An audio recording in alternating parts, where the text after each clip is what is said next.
So music is something that we all love to some extent. I don't think I've met a single person in my life who has said that they don't enjoy music without cracking up a moment later. It is simply something that is almost universally accepted as part of life. Now, over the years of listening to music, I have obviously liked some albums more than others and have collected some of my favorites. Today, I wanted to show you such a list of my top 100 albums of all time. Now, before getting into this, let's set some rules. First of all, I'm obviously not going to include anything I've not heard, no matter how critically acclaimed it is as an album. Second of all, I will not be including classical music.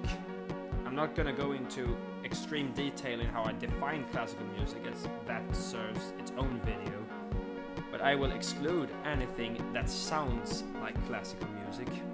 The exception is contemporary classical by composers such as Steve Reich, because I think that it is in no way similar to composers like Stravinsky, Liszt or Bach. The main thing is that I consider classical music to be too different to modern music to be able to compare them, with the exception of contemporary classical. And that is why I have such a rule. So with that out of the way, let's get into the list.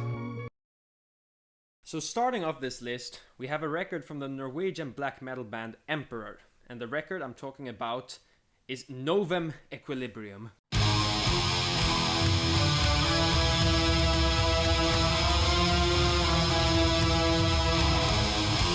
This is a part of the symphonic black metal genre, which, like normal black metal, is atmospheric in a way, but the atmosphere is a lot different.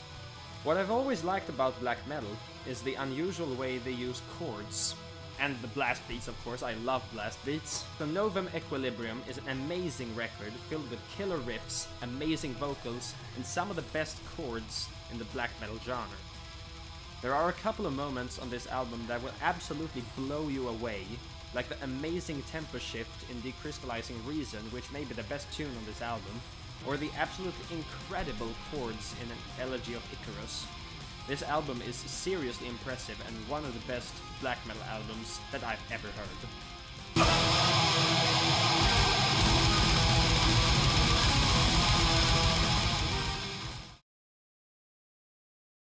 I've never really understood the hype for Death Grips.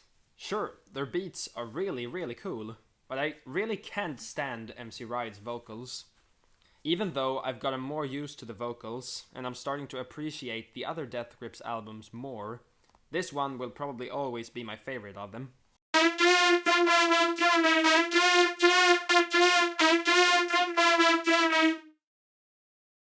Government Plates is the fourth album from Death Grips, if you count Ex-Military, which I do, because why would you not? Anyway, this album rocks. It's by far the most experimental stuff I've heard from them, and I guess I'm just a sucker for experimental stuff. From the first second of this album, the sound of glass shattering and the strange noisy drones starting, you know you'll be in for a ride. No pun intended. Something I really like about this album is how every song is such a banger. As someone who has been and still is into electronic dance music for a long time, this album is honestly pretty close to that. I feel like it has a sense of humor too, which may be why I like it so much. Songs like Birds make me crack up when I listen to them, and then I'm roundhouse kicked in the guts by the next track, Feels Like a Wheel, which is definitely one of the best tracks here. This is one of those albums that gets better the more you listen to it, and I truly recommend checking it out.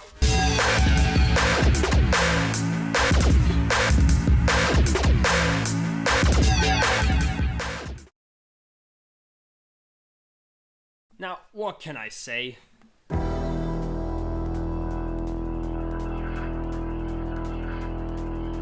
Pink Floyd's Dark Side of the Moon has been with me since I was a child. I've listened to it more times than I can count, and it still holds up quite good today. The first thing to say about this album is that it is one of the first records in the mainstream to experiment with tape recordings, and the way it does it is really interesting too. Dark Side of the Moon also has a really good flow. Every track seems to have a connection, which makes listening to it more enjoyable. And tracks like On the Run and Us and Them are some of Pink Floyd's greatest tunes. Another thing I really like about this album is the lyrical content. Lines like, "All you touch and all you see is all your life will ever be," is so simple, yet so beautiful. Roger Waters really outdid himself, which is something he would only perfect on a later album. If there is any criticism I will give to this album, it would be that the songs Any Color You Like and Brain Damage don't really do that much for me. I guess they're good in the context of the album, but I really don't like them that much. Other than that, you have an amazing album with a great sense of flow and amazing lyrical content. Taking away the moments that make up a dull day. Fritter and waste the hours in it all. I play Team Fortress 2 a lot. And as a person who plays that game a lot, I used to watch a lot of streams with great TF2 players. And one streamer in particular has had a huge influence on my musical taste, and that streamer is Stabby Stabby. On his streams, he would constantly play very diverse music with everything from Lou Reed to Aphex Twin. And it was through his stream and videos that I discovered this awesome record. The record I'm talking about is Lemon Jelly's jelly.ky.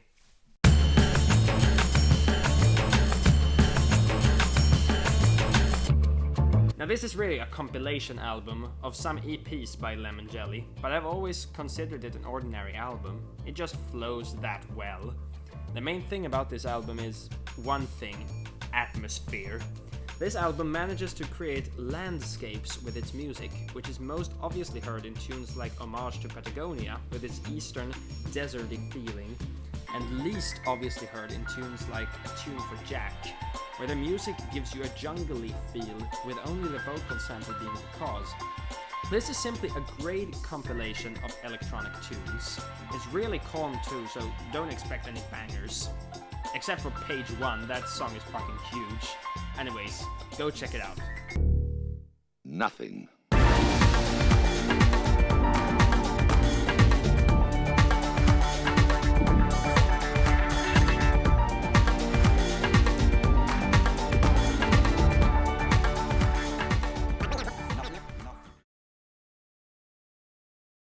I've really underestimated this album for a long time.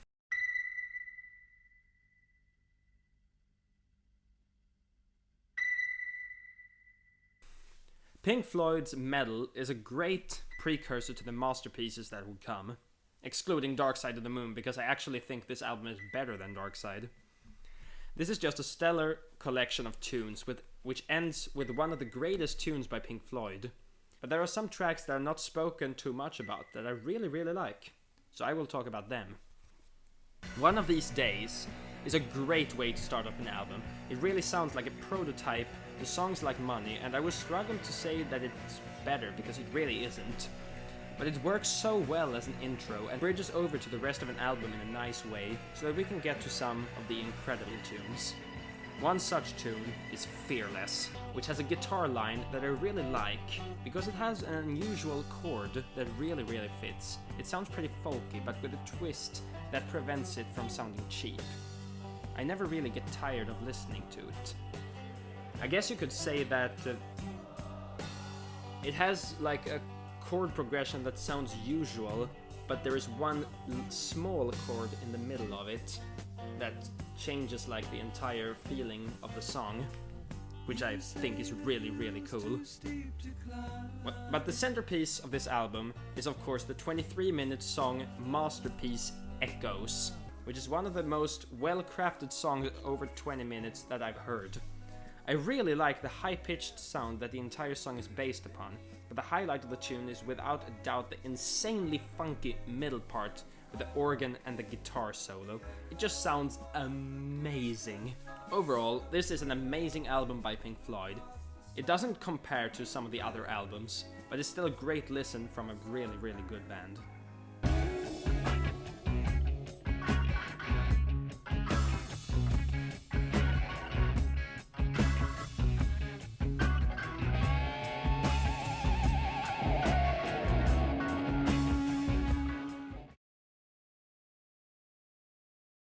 Coil is a group that I've listened to quite a lot. I haven't listened to all of the critically acclaimed albums like Music to Play in the Dark, but overall I like Coil a lot, so it's no surprise that my favorite Coil album so far would be this one.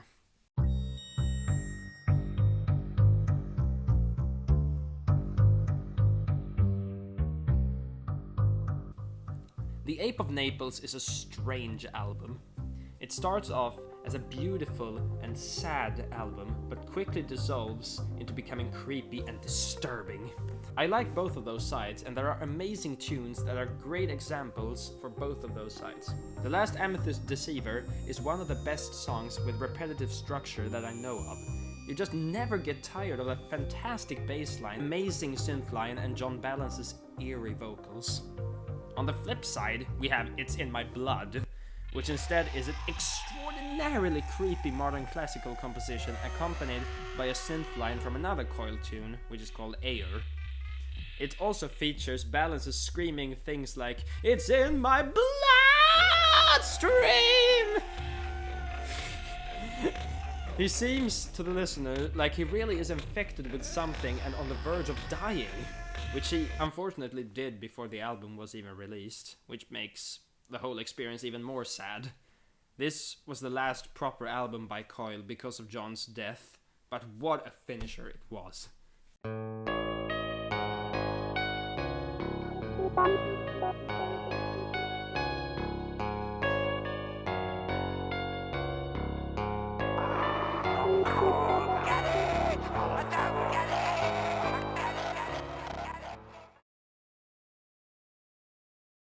And from the mysterious Coil, we move to another English band, this time in the genre of progressive rock. They're coming over Chariton Bridge. Gentle Giant's Octopus is very interesting. It has a lot of ideas that may be considered avant-garde, but they are all executed extremely well, and they don't really sound that strange. With the exception of one particular tune, which may be my favorite on the album, but I get to that later. The album starts off with the advent of Panurge, which sets the theme of this album quite well. Everything here sounds pretty stereotypically medieval. The advent of Panurge also shows off Gentle Giant's amazing songwriting abilities. Most of the songs here are really well made, and all of the interesting ideas they show off are really well executed. This is especially heard in Knots, which is probably the most creative song of this album and also my favorite. It has an amazing build through the entire tune, and I really love the use of a cappella vocals and the strange interlude, which sounds like it's made of some tuned percussion, a violin, and a prepared piano. What's not to like about that? This album has some weak points, especially in the latter part of the album, but overall it's so good that those really don't matter. Enter the creative minds of Gentle Giant and go check out this album.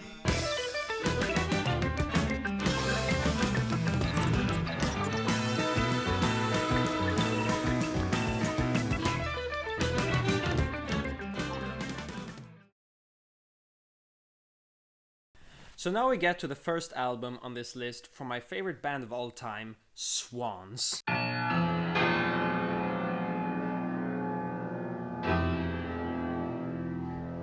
Greed is probably the opposite of Octopus. Where Octopus is bright and playful, Greed is dark and serious. If Octopus is the life of Brian, Greed is the shining. Anyone who isn't into this kind of music would surely consider this to be torture. My dad is a good example of that, but this music perfectly describes the mind of the genius behind it, Michael Gira. The opening track, Fool, sets the album off perfectly with some really dark piano keys, accompanied by a lonely industrial guitar and Michael Gira's voice speaking strange and unsettling vocals to you. This tune is amazing because it is so intense without having any drums and with such sparse equipment. The drums come in on the first second in the next tune, Anything For You, though, and it is then that the album is really set in motion. While the first two Swans albums were more brutal and harsh than this is definitely one of the creepiest Swans records ever. Songs like Heaven and Nobody makes your skin crawl with how intense they are. It is definitely the musical equivalent of a horror movie, and for that it deserves all the praise it gets.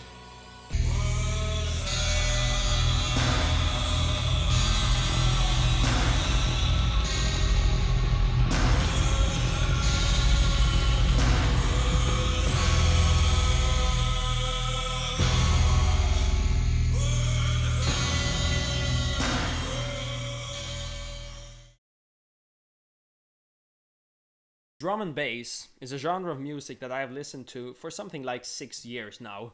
I really can't get enough of the amen break and the drum beat it has created, and it's probably the genre that I know most about out of all genres in the world. And the first drum and bass album for this list is Black Sun Empire's 2007 album Endangered Species.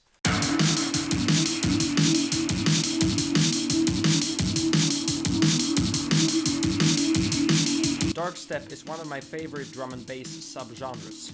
I love hard music that really goes in, if you know what I mean, and Darkstep does just that. Endangered Species is a fine example of a solid Darkstep album. This was back when Black Sun Empire still sounded unique, which I unfortunately don't consider them to do anymore. This album has a lot of collaborations with Noisia, which you will know is a good thing if you know anything about drum and bass. Songs like Lead Us and Winter War have amazing bass lines, and the gnarly reasons that you know the artists that famously didn't know what a Reese was in 2001 were responsible for. Like most other Black Sun Empire albums, not all songs are by them, but the guest tunes are mostly great. Highlights amongst them are Bad Robots Forever, Jade's Unexist, and Jade's Acid Flood. This is one of the better drum and bass albums, and if you're into electronic music, you need to check this out.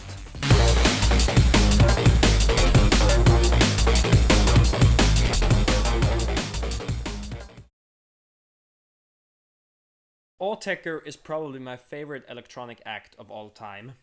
And what better way to end part 1 of this list than to go over an album by the electronic masterminds that are Autechre.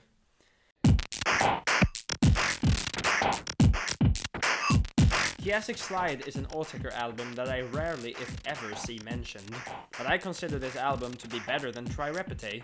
How could I not? Because this album contains some of Autechre's best individual tunes, and overall sounds like a mix between the more melodic Try Repete and the more technical Confield.